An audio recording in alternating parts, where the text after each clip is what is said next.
कधीच नाही चुकणार तुमचे फेवरेट टीव्ही शोज झी5 सोबत, तेही एकदम फ्री।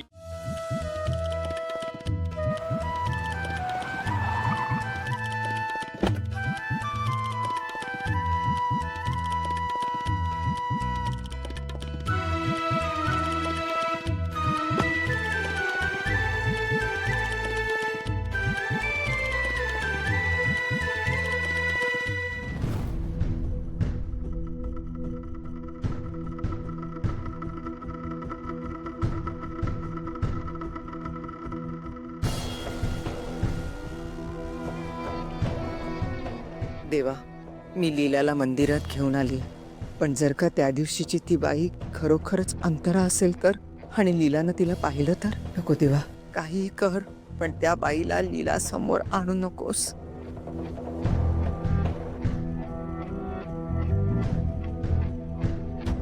हा, काय झालं? आपण बाहेर का थांबलोय? दर्शन घ्यायचंय ना, चला। ते आपले गुरुजी आहेत ना, त्यांना भेटायचं होतं, तर म्हटलं त्यांना शोधत होते कुठे। ते आताच असतील ना देवळात, आपण आताच विचारू या। थांब ना, नको थांब। तुला जायचंय ना बाळा, मग तू जा ना, मी जाईन देवळात। पण आजी, अगं कशाला, काय एवढी काळजी करतेस? मी बघ कशी ठणठणीत आहे ना, मला बरं वाटतंय, तू नको काळजी करू। हो नाही, तुम्ही अगदी ठणठणीतच आहात, पण तुमचं दर्शन होऊ दे ना, मग जाते।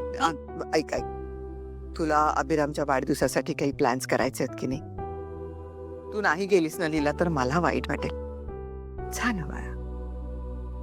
बरं, मी जाते आता, पण आजी, मारुती दादांना मी सांगणार आहे, ती इथेच थांबतील। तुम्हाला काही वाटलं, बरं नाहीचं झालं, काही झालं, त्यांना पटकन फोन करा, नाहीतर मला फोन करा। किती काळजी घेशील बाळा? काय दादा, तुम्ही इथेच थांबा, मी जाते। आजींचा फोन आला तर घ्या। आजी, इथे चल, सांभाळ। हो।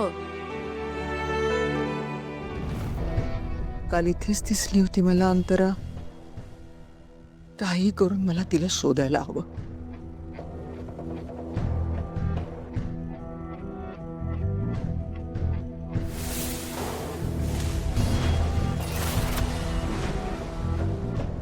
वेळी तर तीच आहे।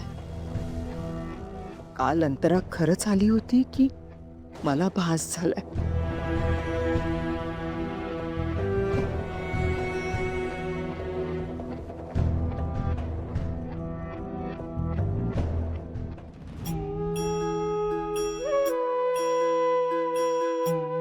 गुरुजी, गुरुजी, नमस्कार।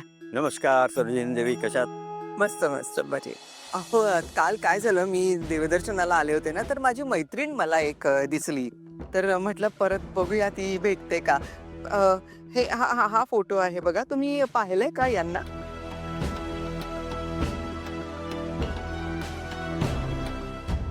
हो, या बाई मी एक दोनदा पाहिलं यांना मंदिरात, हो का? पण ह्या सकाळीच येतात आणि आता उशीर झालाय, तर मग तुम्ही उद्या सकाळी आलात ना तर कदाचित भेटतील ते। अच्छा, चालेल। पण काही विशेष कारण? नाही, काही नाही, असंच भेटायचं। ठीक आहे, येऊ मी।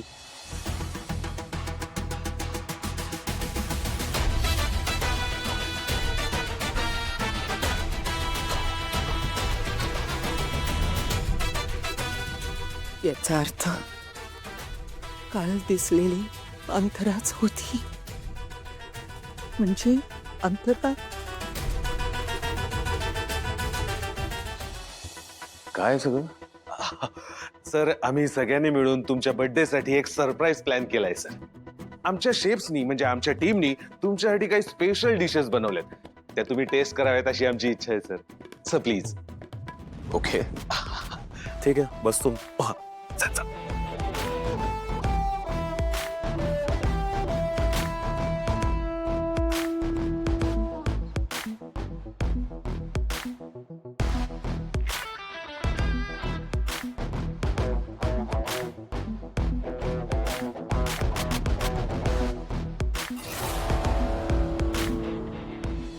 Sir, presenting our very own dish, म्हणजे क्रिस्पी कोरिअँडर फ्रिटर्स, म्हणजेच खमंग खुसखुशीत कोथिंबीर वडी। आणि त्यानंतरची सेकंड डिश आहे स्टीम कोलॅकॅशिया लीफ रोल, म्हणजेच आपली मराठमोळी आळूची वडी। आणि त्याच्या पुढे आहे हे आपलं मँगो श्रीखंड आणि आपल्या महाराष्ट्राची शान आपली लाडकी पुरणपोळी. सर तुम्ही हे पदार्थ टेस्ट करावेत अशी आमची इच्छा आहे. शुअर.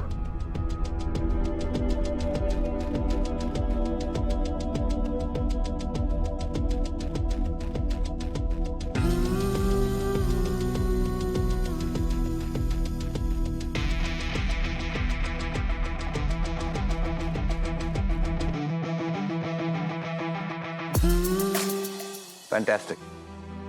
या सगळ्या डिशेसना घरच्या जेवणाची चव आहे. I really like it. आणि स्पेशली हे पुरणपोळी. सर म्हणूनच या सगळ्या पदार्थांना घेऊन आमचे एक प्रपोजल आहे. तुमची परमिशन असेल तर ते प्रेझेंट करण्यासाठी मी एका खास व्यक्तीला बोलवू शकतो का? खास व्यक्ती? शुअर.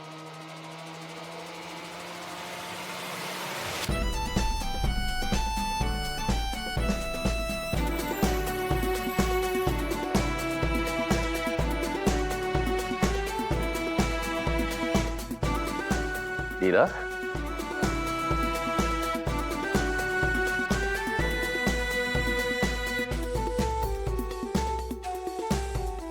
सगळं सेट आहे. All the best.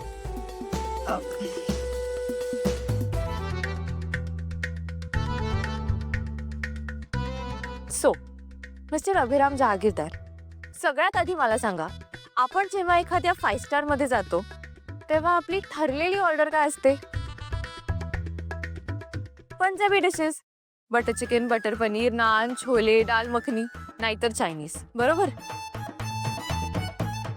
पण तुम्ही आता जे पदार्थ टेस्ट केलेत ना, ते आपल्या महाराष्ट्रात सगळ्यांच्या अगदी आवडीचे पदार्थ आहेत. पण हे जे मला असं वाटतंय की हे सगळे पदार्थ कुठेतरी मागे पडत चालले. म्हणजे बघा ना, आपल्याला पंजाबी, चायनीज किंवा साऊथ इंडियन हे अगदी सगळीकडे मिळतं. पण आपली मराठमोळी कोथिंबीर वडी, अळूवडी, थालीपीठ हे मिळतं का सगळीकडे? आणि म्हणूनच जेव्हा एखादा मराठी माणूस 5 स्टार मध्ये जातो तेव्हा त्याला पंजाबी किंवा चायनीज किंवा तत्सम काहीतरी ऑर्डर करावं लागतं. आणि म्हणूनच मग ते 5 स्टार आणि त्यातला सगळा भुपकेपणा त्याला परका वाटतो. मला काय वाटतं माहितीये का, आपण जर असे महाराष्ट्रीयन पदार्थ आपल्या मेन्यू मध्ये इन्क्लूड केले, अगदी ऑथेंटिक पद्धतीने त्या प्रेझेंट केल्या आणि सगळ्यात महत्वाचं त्यांच्या किमती जर सर्वसामान्य माणसाला परवडतील अशा ठेवल्या, तर आपण प्रत्येक सर्वसामान्य माणसाचं एका 5 स्टार मध्ये जाऊन जेवणाचं स्वप्न पूर्ण करू शकतो. आणि हेच स्वप्न पूर्ण करण्यासाठी आम्हा सगळ्यांना असं वाटतंय की आपण आपल्या हॉटेलमध्ये एक नवीन सेक्शन उघडायला हवं.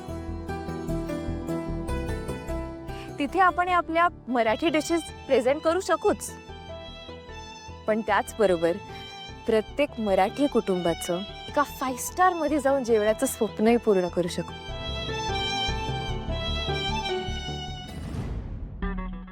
झी 5 ॲप डाउनलोड करा आणि पहा सर्व एपिसोड्स एकदम फ्री.